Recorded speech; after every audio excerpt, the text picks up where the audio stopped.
Welcome to Burning the Edge. We would like to welcome to the T our host, Mr. Arthur Miller Jr. Want to welcome Cale Alexander to the T, man. How you doing? Doing good, man. Glad to be here. Glad to have some time to sit down and chat with you. I know, man. You've been so this is your let's jump into your business, man. So how did you get started into physical therapy? Yeah, so I knew I always wanted to be in the healthcare field. Going into college, I thought I wanted to be a pharmacist, but got into chemistry my first year and was like, nah, this isn't for me. So I had grown up playing baseball, basketball, and football, and had injured my ankle before playing basketball and gone through physical therapy. So I was familiar with it, and I was playing baseball in college. And so I was like, hey, I want to be active and I still want to do something with healthcare. So physical therapy was the perfect mix of the two. It allows me to be on my feet and then also help athletes like myself and also those who are aging a little bit more, but still want to continue to perform to their top level and play longer, better golf. Yeah. So you played baseball coming up? Yeah. So I went to a small private school in Shelby County called Tipton Rosemark Academy, which allowed me to play, 3 sports in high school. Whereas at a bigger public school, I probably would have just focused on baseball, but, went there and then got a scholarship to attend Christian Brothers University here in Memphis to play baseball and, went with that and enjoyed every minute of it. Getting to play a little bit of Division II baseball. So you had a scholarship to Christian Brother. What position did you play? Yeah, so I came in as a catcher. So all throughout high school, I'd always played a little bit of infield every now and then, but catching was my big thing.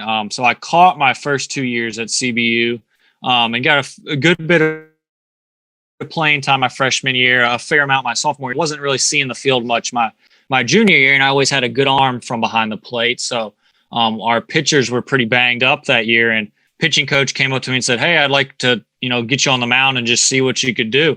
So my junior year started to pitch at the very end of the year. And then my senior year, all I did was pitch. So my senior year, I turned from completely a catcher to completely a pitcher. Wow, man. So, so I always want to ask a pitcher, how fast is your fastball?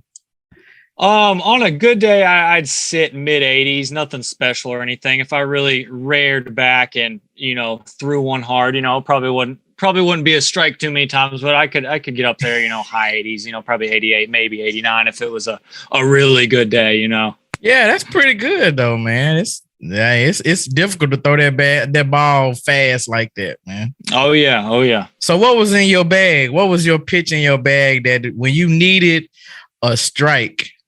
If you needed a strike, what would you throw? Yeah, it would depend on the situation, but I'd say my best pitch was probably my changeup. I threw a circle change that had a good bit of tail on it. So I'd definitely, if I was facing a left-handed hitter, I'd go with that circle change and it'd dive away from their bat a little bit. I also really like the two-seam fastball. Run away from a right-handed hitter or run into a right-handed hitter or away from a left-handed hitter. So that was a good one. I could sometimes sneak in on them a little bit as well. Oh, okay. Would you consider yourself any good or were you just up there doing something? I wasn't bad, but I definitely wasn't a prime performer, getting ready for the draft or anything. Like I said, I pitched for, a year and a half. So for the year and a half I did it, I'd say I picked up on it pretty good, but not going to set any records or anything like that. Yeah, well, that's more than most people can say they've done, I promise you. Oh yeah, for sure. Yeah, for sure. So when you were at Christian Brothers, did you major in physical therapy or? Yeah, so at most schools they don't have like a pre-physical therapy major. So most people major in some sort of science. So I made in natural science, which allowed me to get all of my prerequisites for physical therapy school. And then also with that, I had a business administration minor, which allowed me to take a lot of business classes, accounting, finance, marketing, and that stuff I still use to this day. And I really actually enjoyed that part of it of school as well. So yeah, man, I might have to get some tips from you on that marketing. yeah, for sure. Yeah, I don't have enough money coming in for the finance or accounting part, but I can definitely use some help on that marketing. Oh yeah. Yeah, our number one marketing strategy is just treat people the way that you want to be treated, and good things always happen to go try to serve someone first as opposed to trying to sell somebody something. So we're really big on trying to serve in whatever way, shape, or form possible, and then if one day that patient or that person needs something that aligns with what my business is selling, then hopefully they'll come back and choose us. That's wonderful, man. So. So you get out of college, and so you say you're 28 now. I assume you've been out of school for about 6-7 years, or so. With physical therapy, you've got to go and get your doctorate degree after school. So I graduated college, right on time. So I think I was 22 years old, and went right to physical therapy school at the University of Tennessee Health Science Center, which, if you're in Memphis, is downtown on Madison Avenue, the big medical school. That's a 3-year program. So graduated from physical therapy with my doctor of physical therapy in 2019, and then have been in the field of physical therapy, obviously, ever since. So, going on 3 years. I think last week was our 3-year anniversary of graduation. I think I saw some pictures pop up on Facebook, for the memories. I hear you. So, so did you jump right into trying to get your business started, or did you work somewhere else first? So I've always had the thought and the passion that I wanted to own my business at some point. I didn't know exactly when that would be. I definitely, if you would have told me 3 years ago I was going to have my own business today, I probably would have said, what you talking about?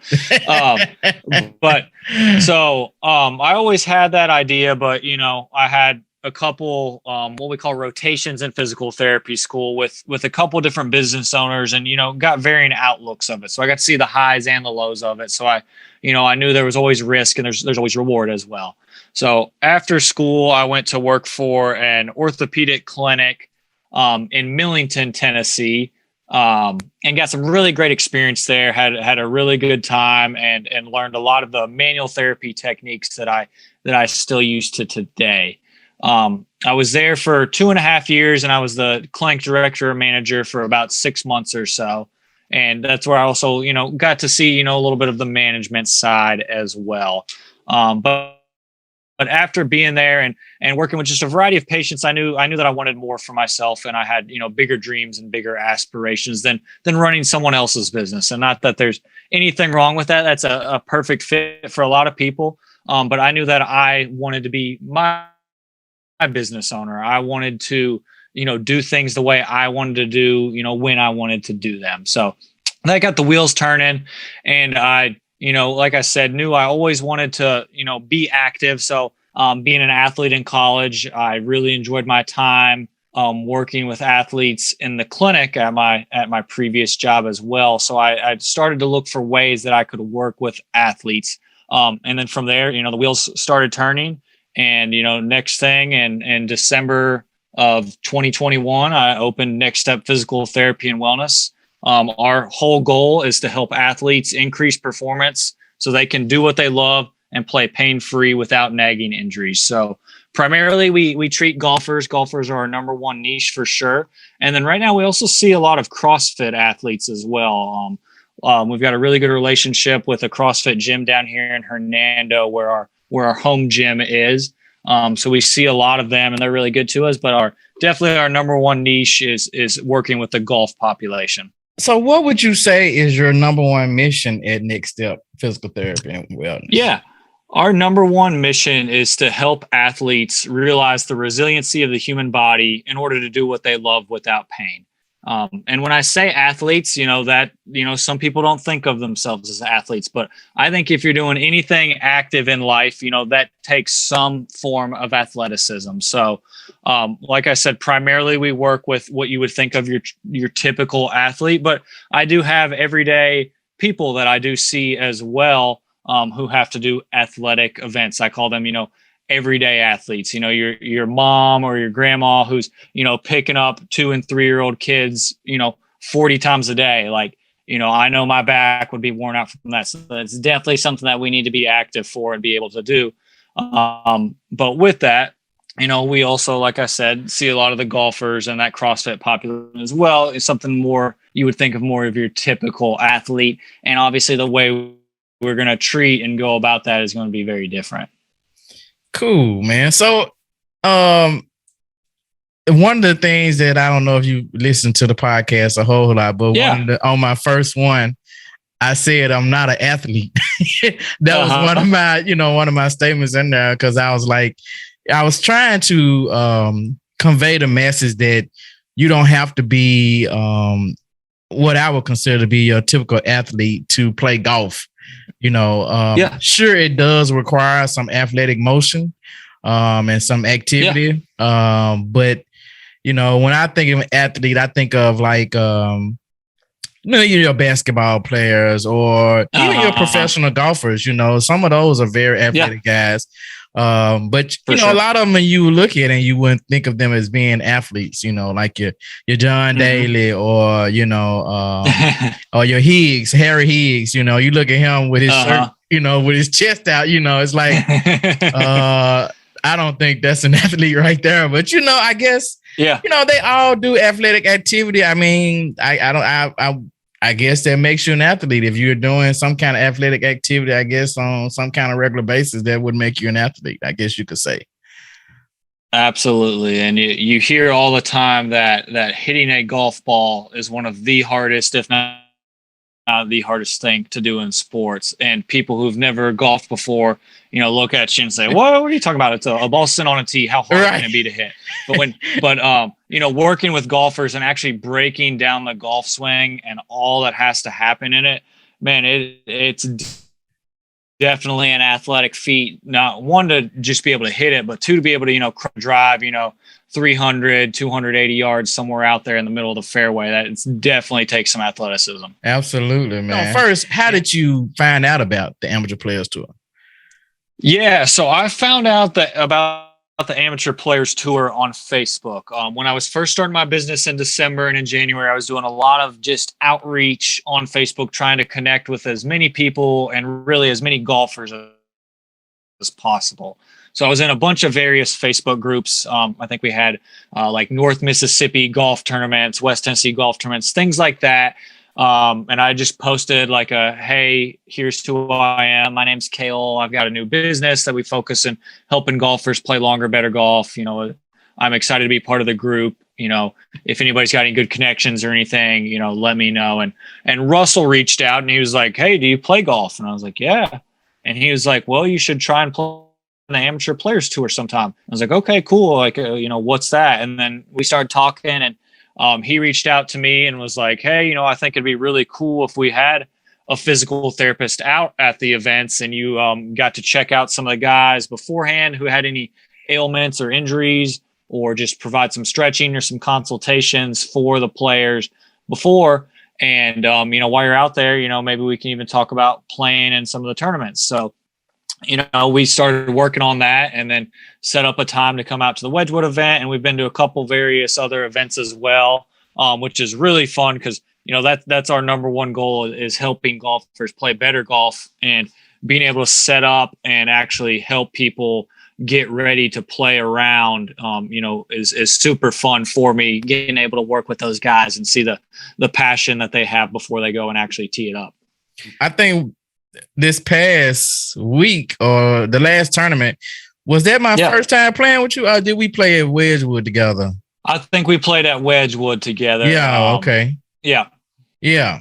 So, but I noticed something about you, man. This last time playing with you, you hit the ball a lot farther than I remember at Wedgwood, and probably in the fairway a lot more than I remember at Wedgwood. Yeah, Wedgwood was the first competitive golf I'd played, and I was had just started working with actually my wife's uncle who works up at Galloway Golf Course on trying to tweak some things with the swing. And I'd worked with him, I think, the day before, and some things were going through that hadn't really had time to sit and hit that muscle memory yet. So, if you don't hit that first ball right, then you're overthinking yourself, trying to overcorrect or go back to old things. But I'd been working with a golf coach out at Putt Putt, Ted Butler, and working on just basically the fundamentals. Your grip, your setup, and actually being able to come through the ball on that swing path properly. And that's paid huge dividends for me.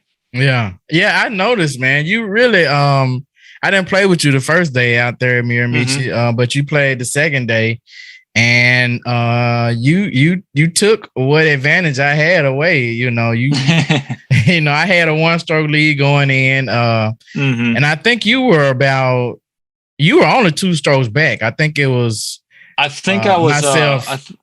I think I was 4 strokes back of you, and then you had the guy who ended up winning. Trey had him, I think, but Trey by 1 stroke. Yeah. Okay.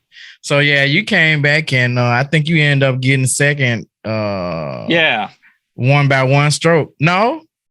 I believe was so. it by 1 stroke? Yeah, I think it was by 1 because it was by 1 stroke. I had that last putt. It was only about 3 feet or so, but I was like, I think I need to make this. Yeah. So you play in your first tournament at Wedgwood. I remember you set up out there, and I didn't get a chance to get over there to you. Matter of fact, I don't think I ever get a chance since I'm hipping. It's almost impossible. I barely get to hit any putts, but so you set up out there, and what were the fellas like when you were out there? Yeah, so when you're new at something, or you show up to somewhere for the first time, you always have some kind of blank stares, like who's this guy, what he's doing out there. And I think with being the first tournament as well, probably had a few more of those than traditionally, because there's some new guys out there who are more worried about where do I check in, what do I do, making sure they get to their tee time on the right spot.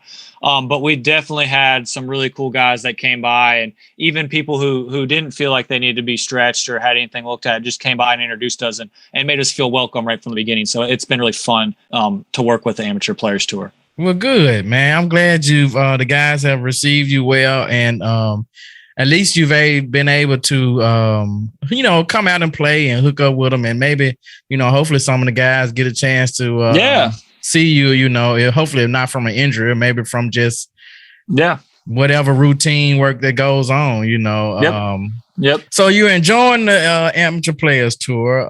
Are you looking forward to any events coming up that you're going to be able to make it to, maybe one out of town or?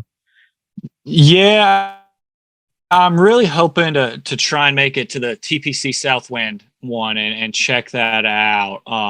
I really enjoy going to the FedEx St. Jude Classic every year, and seeing the golf course that way. So I'm itching to get a chance to possibly play it and see how that compares to your typical run of the mill, public or private course in the Memphis area. Oh yeah, it's a big difference. Yeah, and we're playing it. One of my partners that I play with all the time, he's a member out there, and so he gets us out there usually the Tuesday after the St. Jude Classic, and they like playing from like one tee box in front of the tips, not the tour, but the tips, and then it's a course that it's difficult. It's I've heard anything to play with. I can tell you that. I've got a friend who just became a member out there, and he was telling me he already booked his time for the week after, and he was saying just how hard that they know that they make it compared to how they playing this month in May. How much difficult. I think it's in August or end of July this year. I can't remember which one, but it's gonna be, because I believe this year is the first time that it is. I think it's the first round of the playoffs, so I think they'll make it in August. Okay, yeah, because it had been converted to the WGC. Now it's the first round of the playoffs. Yeah. So just how much tougher, letting them grow the rough out a little more, and how much faster they can make the greens. I think that would be really cool to tell the difference one way versus the other. Right. So, man, you do you watch golf? Oh yeah. So you a big golf fan. How long have you been playing?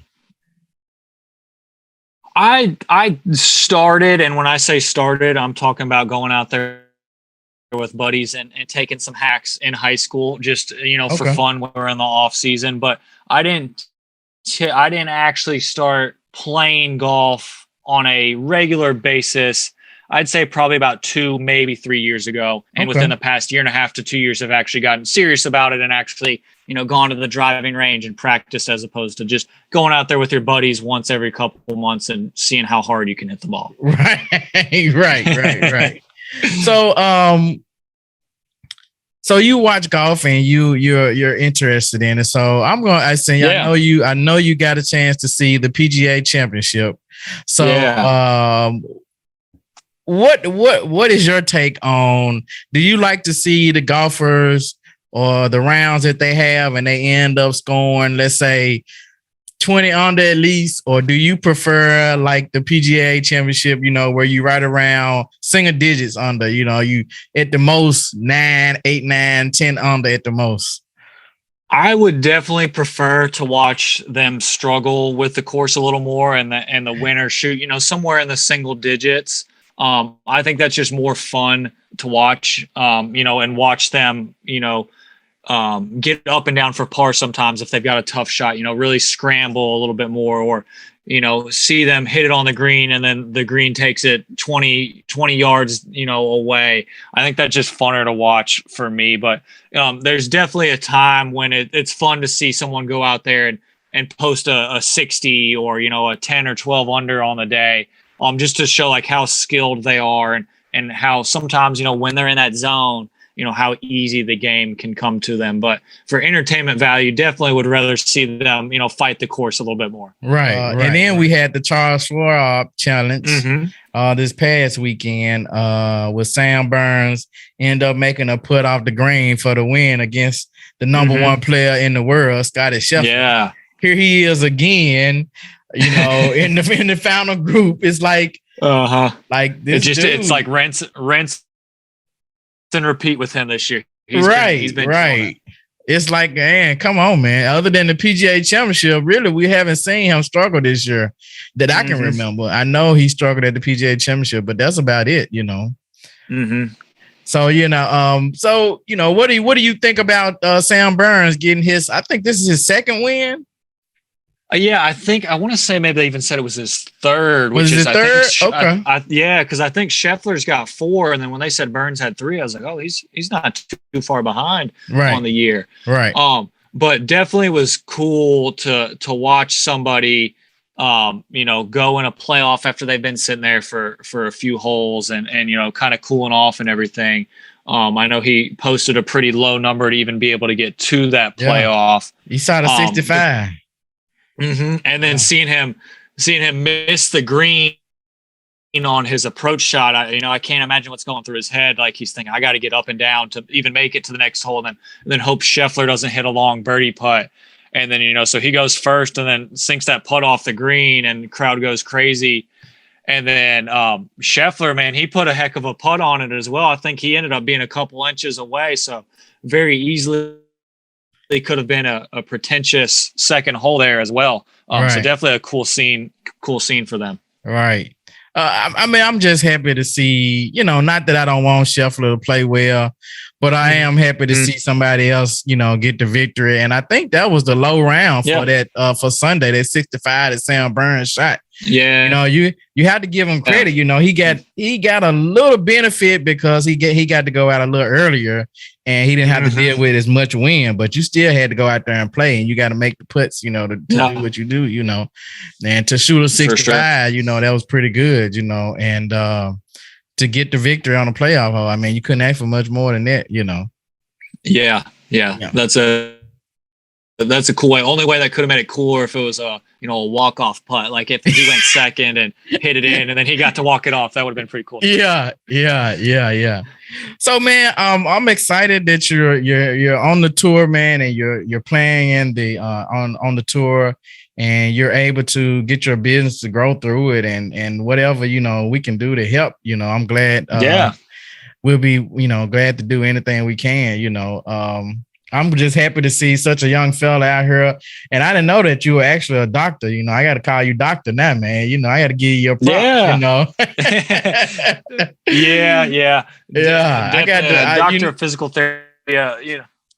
Yeah, I introduce myself sometimes as doctor if I'm trying to be formal, but I always tell people just call me Cale. I'm not trying to big ball anybody or anything like that. Just call me by my first name. Hey man, you put in a lot of work to be called doctor, man.